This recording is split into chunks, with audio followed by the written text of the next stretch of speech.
Hai, Assalamualaikum warahmatullahi wabarakatuh. Apa khabar korang semua, sihat? Terima kasih kerana klik video kecil tu. Jangan lupa like, comment, subscribe. Okey.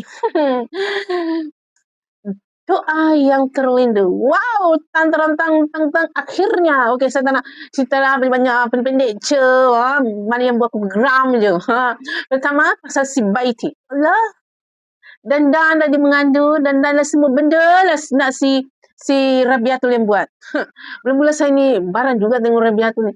Kalau aku ke Rabiatul, aku sedih je dah. Nak madu tak guna macam tu.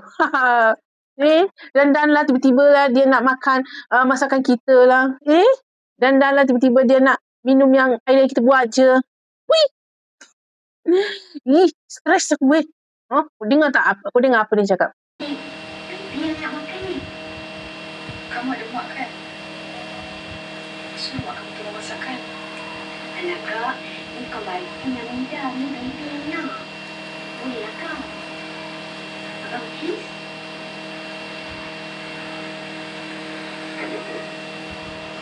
Kalau pasal yang dulu macam itu Abang. Bukan tanggungjawab saya tau. Untuk layankan selera dia. Dengar. Saya dengar. Baiti nak yang kakak Rabiatul masak. Allah. Lepas tu bila dia suruh buat air, dia tak mau, si Rabiatul tak mau, dia kata kau ada kaki sendiri kan, sihat lagi kan. Dandanlah. Teng.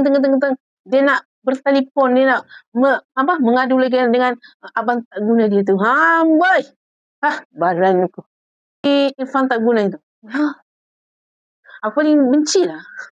Kalau dia nak marah si Rabiatul ke, tiba-tiba lah hadis semua keluar. Dandanlah. Tiba-tiba harus taat je. Nak memanjang je suami. Nak memanjang saja. Isteri harus taat.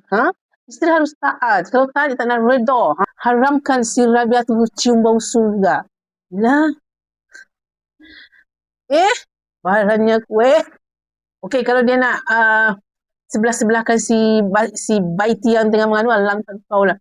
Tapi barang je kau tiba-tiba hadis terkeluar lagi. Hadis ini dilewatkan sekian-sekian, macam ni. Dah. Semalam tu di mana si Rabiatul bawa betul-betul sebab si Rabiatul kan ambil dokumen-dokumen penting dalam laptop si Irfan tak guna tu, ustaz tu. Sebab dia acah-acah lah. Walaupun sebenarnya dia dah sakit hati sangat dengan perangai Irfan sama si Baiti ni. Tapi dia kena sabar. Sebab apa? Dia nak mengumpul bukti. Kalau kita tengok kan macam, Rabiatul, kenapa kau sabar sekian-sekian? Sudahlah, madu kau duduk dalam rumah tu. Lepas tu, dia pula semualah terpaling. Lepas tu kau sabar je. Kau nak lagi tunggu giliran kau. Hari ni giliran aku. Hari ni, kalau aku tak ada masa lah. Aku nak giliran kau lantak kopi lah kat dia. Tapi si Rabiatul tak. Dia walaupun apa macam-macam dia buat, dia sabar lagi. Sebab apa? Ada bukti yang dia nak ambil. Dia ambil dicuri, bukan dicuri.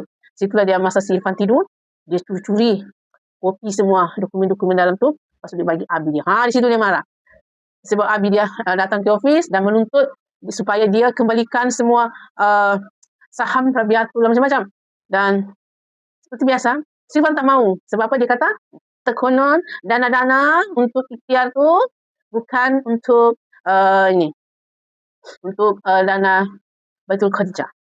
So maknanya semua tu duit dia. Walaupun si Rabiatul dah jumpa transaksi yang pergi ke akaun peribadi dia.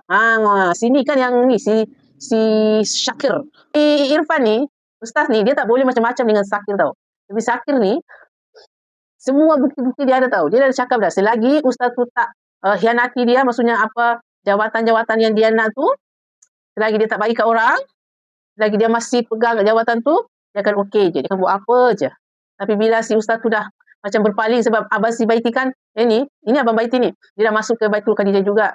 So, dia takutlah Irfan tu bagi dia ke apa ke. Kalau dia bagi, memang si Irfan ni sebenarnya tak boleh macam-macam juga dengan si Syakir ni. Biasalah kalau kita pegang rahsia yang besar, tiba-tiba orang tu macam mengkhianati kita. Kau? Kita buka semua. So,